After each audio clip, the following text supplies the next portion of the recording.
Joy podcast. Happy Seek the Joy Tuesday. Happy last Tuesday of 2019. I'm your host, Sydney Weiss, and oh my God, it's the last day of the year, but also the last day of the decade. And yesterday I was thinking about this, just where I started in this decade. It was 2010. I was 18 years old. I was waiting to find out if I was going to transfer from community college to my dream school, USC. Spoiler alert, it happened. And I was thinking about something really unique that happened at the time. After I had submitted my application to transfer to USC, my mom and I started seeing USC license plates everywhere. Like every single time we got into the car, we would see like a minimum of 5 USC license plates. And I'll never forget this one time we were talking and I was sharing my anxiety and my worry about whether or not I was going to get in. And if I got in, what would that mean? Or if I didn't get in, what would that mean? And we were driving, obviously, and a car cuts us off. And take a guess. The car had a USC alumni license plate. And this is so before the time that I knew anything about the universe and signs and symbols and messages. And I just remember being totally like dumbfounded. What is this? Why does this keep showing up? And my mom at the time said, I think it's a sign. I think it's a sign. It's going to be okay. You're going to get in. And lo and behold, I did get in. And I spent the next 3 years at USC. And so it's amazing that that's how this decade began for me. And in many ways, it's the way this decade is ending. Signs and symbols continue to show up. Messages continue to show up. And I'm continuously reminded that we're always supported. There's always a parachute ready to catch you. But you have to believe first that the parachute is there. And so I would encourage you, if you haven't already, but I'm sure you have, to spend a little bit of time thinking about the last decade, the last 10 years. Who were you when we started this decade? Who were you in 2010? And who are you now? How have you changed? How have you grown? What areas of your life have stayed the same?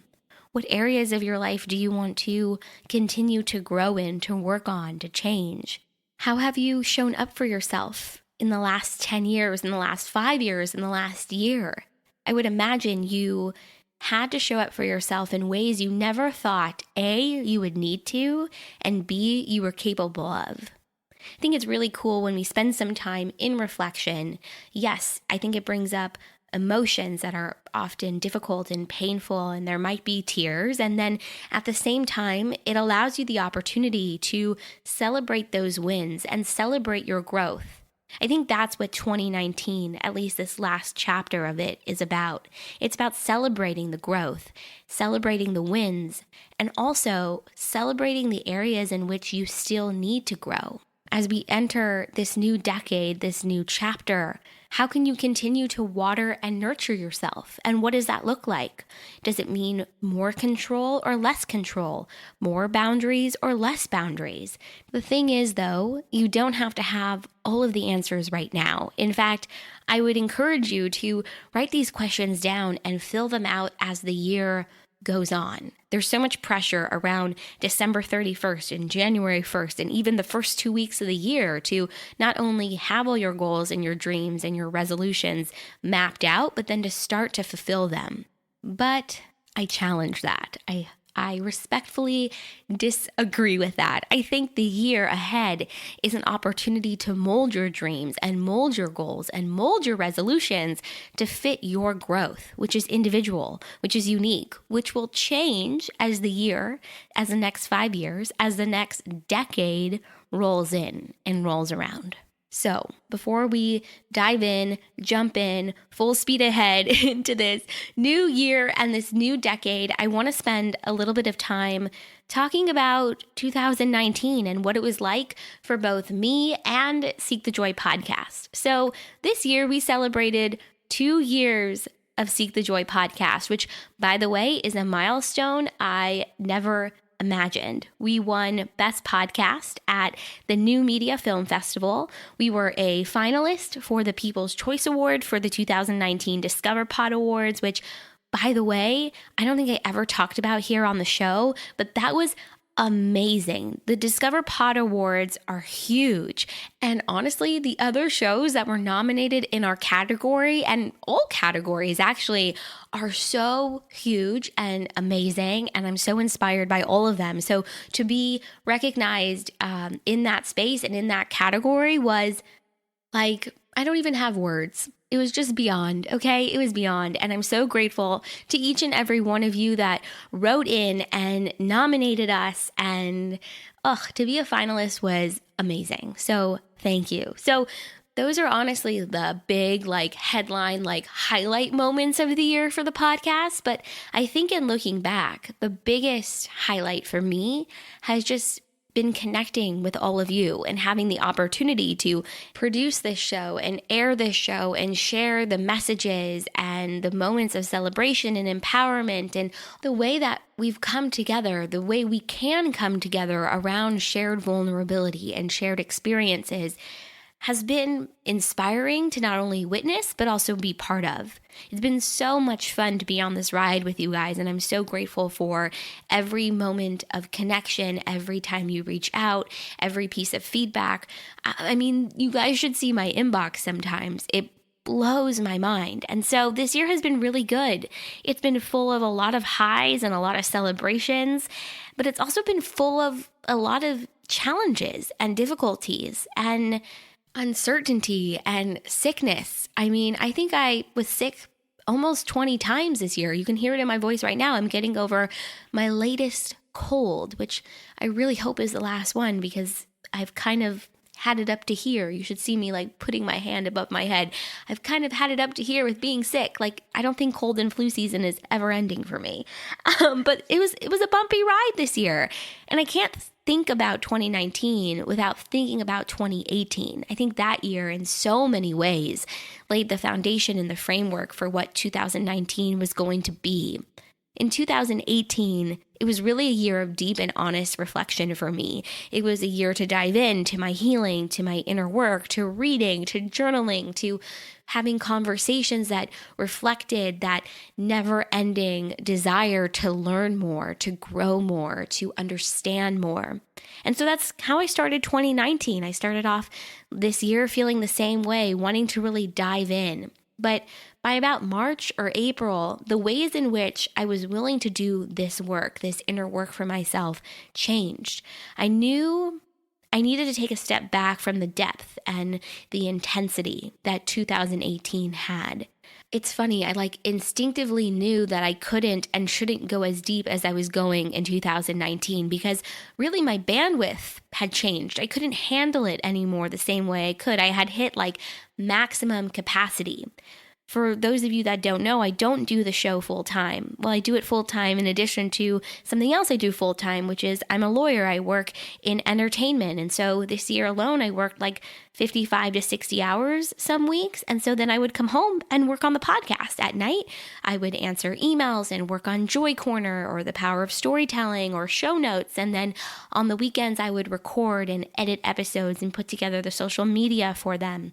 I was always working. I was always going. I was always doing this year. And don't get me wrong, I love that. I love the speed and the intensity. I love being busy. I love immersing myself in a project, in a purpose, and a mission. But at some point, I think I realized that this was too much. And so there were certain areas of my life that I had to take a break from. I stopped going to Kundalini yoga, mainly because my schedule could no longer allow for it. I stopped journaling and meditating daily because it was hard enough to pull myself out of bed, let alone try and carve out an extra hour in the morning to do those things. And by the time I got home at night, I was too tired. And the only thing that I had energy for was the podcast. And so instead, I started journaling and reading and meditating a couple of times a month on the weekends when I felt inspired. And at first, it felt like I was taking a break from my own healing, and that was really hard. I know so many of you can relate to this. You start going with a routine or a practice, and it becomes so important to who you are and how you define yourself, so that when you remove yourself from it, when you take a step back, you feel like you've failed yourself. I know I'm not alone in that. And so I had to really look at that feeling and that judgment that I was placing on myself. I realized pretty quickly, though, that I wasn't taking a break from my own healing because we're always healing. Every moment, every conversation, every time you try something new, every time you switch gears, it's a practice in your healing.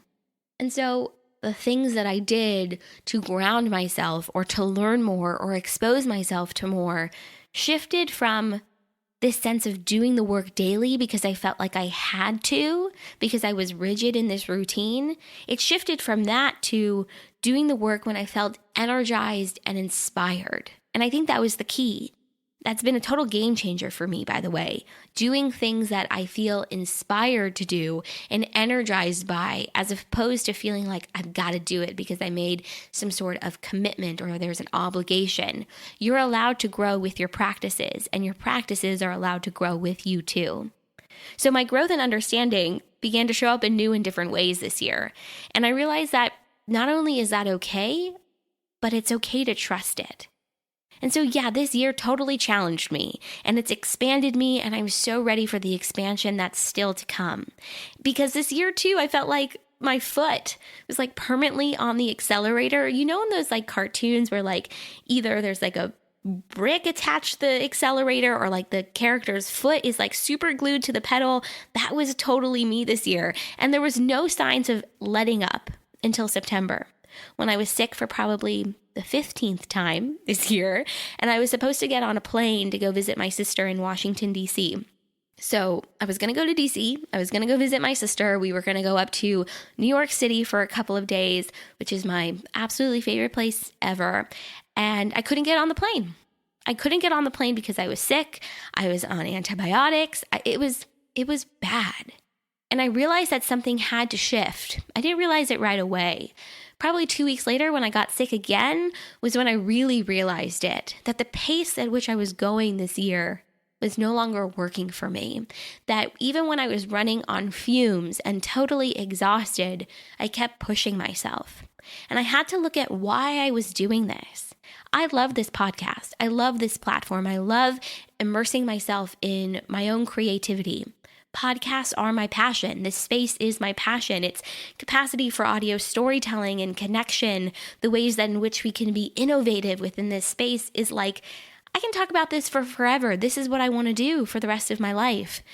But I had to look at why I was pushing myself to do so much more than I actually could. So it was work, it was the podcast, it was my family, it was friendships. It was friendships that I needed to let go of that I wasn't willing to. It was friendships that were too demanding of my time that I didn't set good boundaries with. It was my own health that again showed up and was like, hello, when are you going to start listening? When are you going to make a change? Podcast isn't going to stop.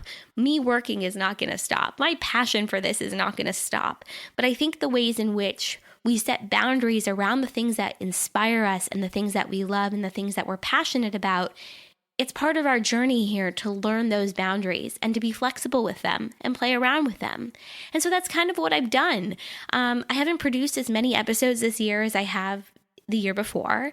This past 2 months, I think the only real episodes I released are The Power of Storytelling. Things just had to kind of calm down and quiet down a little bit. And actually, I was planning on releasing an episode. This is like comical at this point. I was planning on releasing an episode at the beginning of December, talking about my reflections for this year and announcing a 2-month hiatus from the podcast. I got sick again, just when I was about to record this episode. The glands in my throat, this is actually comical. The glands in my throat were infected and so swollen that I could barely speak. I could barely swallow. I had to go on antibiotics, and then 3 days later, I actually got on a plane this time and went to New York with my mom, and it was an amazing trip. So as you can imagine, the podcast and releasing that episode and worrying about the podcast in that moment wasn't going to happen, and it certainly didn't happen. And so I'm still learning my boundaries, and I'm figuring this out. And after this week's episode, the podcast will not have any new episodes for all of January until the last week of January, where we'll air the Power of Storytelling episode, and then things will pick up as normal. I don't know what normal is yet, but we will figure this out together because the show is such an important part of my life. It's a huge part of me, and the opportunity to share and to learn and to grow is invaluable. And so as long as this is still fun for me and fun for you, we're going to keep doing the podcast. All right. I think it's time to dive into the top 10 things I learned in 2019. But before we do that, before we get going, I would love it if you would join the conversation on our social media channels. Send me an email or leave a comment on the show notes for this episode and let me know what your 2019 was like, what you learned this year, what you're letting go of, what you're releasing, what you're bringing in with you to this new year and this new decade. And I would love to know what from this week's new episode resonated with you. Okay. 2019, you sure as hell taught me a lot, and there's a lot that I want to leave behind and quite a lot I want to bring with me. The first lesson, though, that I learned is just how important it is to take care of yourself. You really can't pour from an empty cup, no matter how hard you try. And yes, this is totally cliche, and I know that, and I'm totally here for the cliches, but I really experienced what it means to pour from an empty cup this year, to run on empty, to be on fumes and keep going. I don't want to say I made any mistakes this year when it came to self-care, because I think there's no such thing as mistakes, but just lessons learned and opportunities to make changes. But oh my God, I learned a lot about what my self-care looks like and where my boundaries need to be. And it was an experiment this year with balance. But here's the thing about balance. I don't know if it actually exists. But what I do know is that it's all about what you put your energy into at any given moment. You can't do it all. You can't do it all at once. You shouldn't have to do it all at once either. And so embracing that truth has not only been difficult, but necessary. Okay, number 2, change is constant. A lot has changed this year, and I know things are going to continue to change. It doesn't always feel good to me, and I know I'm not alone in that. I like stability and security and certainty. I think most people do, right? But the truth is, life is always in flux. We're always changing, and it can leave you feeling like you're on shaky ground. It's okay to feel uncertainty. It's okay to not feel stable or secure. But at the end of the day, it's about knowing that change is certain and trusting that you've got you. Okay, number 3, you'll learn the most from the most unexpected people and places. I think I've always known this one, but this year especially taught me and showed me that our greatest teachers show up in the most unexpected places and at the most unexpected times. You never know who you're going to meet and what you're going to learn from those meetings. And it's often, at least it's been for me, the comments and feedback in passing that has had the greatest impact on me. And especially this year, I mean, little reminders, encouragement, and ideas have all shown up in ways I never would have imagined. Number 4, lead with kindness.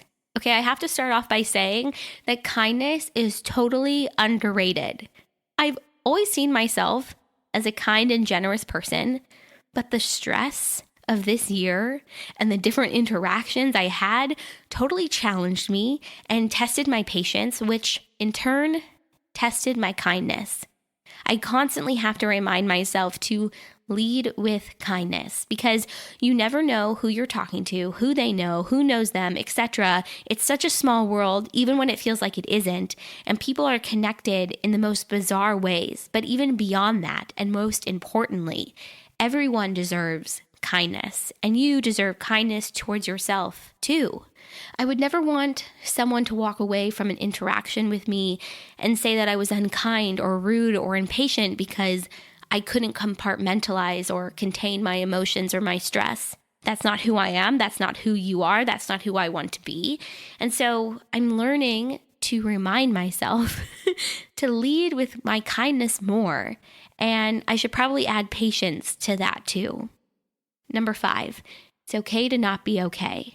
I should probably add to that it's okay to wear your stress on your sleeve, which, by the way, might contradict what I just said in number 4, but hear me out.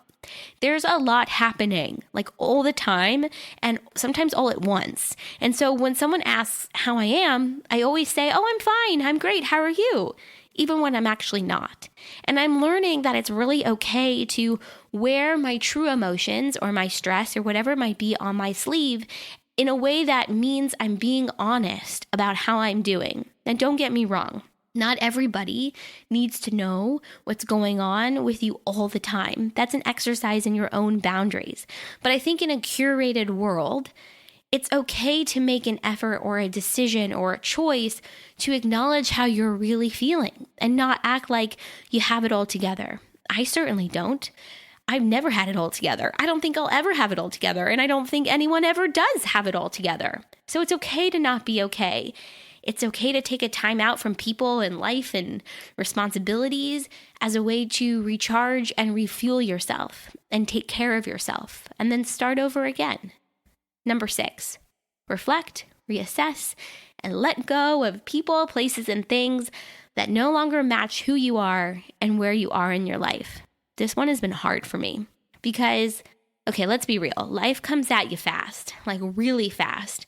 And we're often living on autopilot. Sometimes it feels like a luxury to be able to sit back and reassess and reflect. But you need to do it. We need to do it. And this year I learned that I definitely need to do more of it. Because here's the thing, as we grow and change, as our interests evolve, as our plates get bigger or smaller, as our load increases or decreases, who is in our life is going to change too. And I'm learning that it's okay to let yourself move on and move forward even when it's hard or uncomfortable. There are people that we're friends with that come into our lives at different times, at different periods. Some are there for a season and others are forever.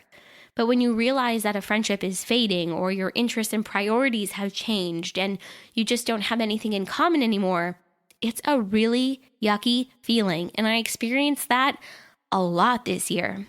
I'm wondering if you did too, like if there was something in the air that was going on where our relationships and our friendships changed so much this year. And when you're feeling that way, you don't want to hurt someone else's feelings, but you also know that you need to stay true to you. I don't know. I definitely experienced this a lot more than I ever thought I would this year, but I had to let go of friendships and people that were just no longer a good fit in my life, that were draining me, who maybe didn't understand or respect the changes that were going on and in my life. And I'll admit that this was really hard and it challenged me. And I learned, and I'm still learning this, by the way, not to hold on too tightly to people who have been part of my past and expect them to be a part of my present or future if it's just not a good fit anymore. And so if you made the choice to let go of friendships or people or places or things this year that are no longer filling your love tank, in the words of the iconic Real Housewives of Orange County, Vicki Gunvalson, know that you're not alone. It doesn't make you a bad person to put yourself or your feelings or your time or your energy first. Okay, number 7, everything is working out, even when you can't see it or feel it. This is tough for me, like really tough, because I learned this lesson this year over and over again. Everything is working out for your highest good, for your highest purpose, for your highest potential all the time. And it's happening especially when you can't see it or when you can't feel it. In moments when I didn't remember this, which, by the way, were often and continue to this day, I found myself asking these questions. How do I make space for what's happening? How do I allow things to fall into place and to trust it? I often default to living in stress and worry. It's my makeup. It's who I am. It's probably why I have a podcast about seeking joy. And so trust is not my strong suit. I'll be the first person to admit that. And so a lesson I'm learning is that you can create your own security. You can create your own trust, even when everything around you feels like chaos. You do this by showing up for yourself always, in the good and in the bad. You do this by trusting your judgment, your instincts, and sometimes that means taking a step back so you can better evaluate the situation and the circumstance. Number 8, honor where you are. You are where you are for a reason, even if it sucks, even if it doesn't make sense, even if you're in limbo and it's confusing and just making you nervous. Where you are right now is serving a purpose. Honor it. Honor where you are. Number 9, remember why you started. This one is huge. When you're stressed, when you're worried, when you're confused, it is hard to keep going. It's not always easy to put one foot in front of the other. I've been in this space a lot this year of feeling that overwhelm and feeling that stress and not knowing if I could keep going. But what's helped me in these moments is remembering why I started the things that I love, that I'm passionate about, that fill me up, that make me feel good. And so that's meant focusing on my why, focusing on the impact, on the goal, focusing on the purpose. That's not always easy to do, don't get me wrong, but it's a total game changer when you are able to do it. And so if you've fallen off track, if you're at the end of this year and you're feeling like you had missed moments or opportunities, or there's a sense of frustration, if you're questioning whether you're making the right decision, remembering why you started and where you hope to go will always help to refocus and realign you. Okay, the last one, number 10. This is your life. You get to write your story. This is a lesson I definitely learned a lot this year, and it's something that I keep coming back to. When you feel like you're in chaos, when there's a lot of change, there's a lot going on, there's so much growth, and when it happens all at once, it can begin to feel like you're no longer in control. It often starts to feel like things are no longer up to you, that you aren't the one making the decisions, that your life is in somebody else's hands. But here's the thing, that's not true. This is your life, this is your story, and you get to decide how you feel, react, and be in any given moment. This is so funny. It's reminding me of something my grandma Phyllis says all the time. And growing up, we always used to laugh because I thought it was like the funniest, corniest thing anybody could ever say. But it's so true. You are the captain of your own ship. You're the pilot of your own plane. This is your life. You get to decide who you're going to be and what it's going to look like and how you're going to feel. So these are my top 10 reflections for 2019. It has been quite a year, and I'm excited for this new decade and the energy and the joy that I feel around it. It's funny, a couple months ago I wasn't feeling energized and inspired, and I think it has a lot to do with this sense of burnout and being sick all the time this year. But I feel like I'm coming out of it, and I'm excited for what's next and for the things that I'm building and creating for the podcast. There's a new series coming to Seek the Joy podcast in 2020. I'm so excited to share with you what that's going to be so soon. And I know that at this time of the year, this little period between the end of one year and the beginning of another one, there's a lot of pressure to not only reflect, but to plan. Everybody wants to know, what's your plan? What's it going to be like? What are your goals? What are your dreams? Here's the thing. It's okay to not know, to not have a plan, to not have it all figured out. But I've found, though, it is always important to keep dreaming. And so I encourage you to spend a little time reflecting on this last year, the lessons, the growth, the opportunities, and also the things that didn't go your way. I found that it's the stumbling blocks and the road bumps that teach us the most. So, while I won't be releasing any new episodes for the next month, there are so many great episodes and conversations from the last 2 years. Definitely check them out if you haven't already. And don't forget about Joy Corner. It's the interview-style blog series on our website. This year alone, I featured over 105 incredible people with so many more incredible people and stories and businesses and joys, passions, and inspirations to share with you in 2020. So if you haven't already, head on over to the website and check that out. And I will still be around, by the way. I'm not going anywhere. I would love it if you would come and hang out with me on Instagram and Facebook and Twitter. I am trying to tweet more. We are at Seek the Joy Podcast everywhere, and let's connect. I would just love to hear what your year has been like and what you're looking forward to for 2020. So sending you guys just a huge hug, so much love, and wishing you and your family a really happy and healthy new year. And I'll see you in 2020. It's gonna be a good one. I'll see you right back here in a couple of weeks for another Seek the Joy Tuesday.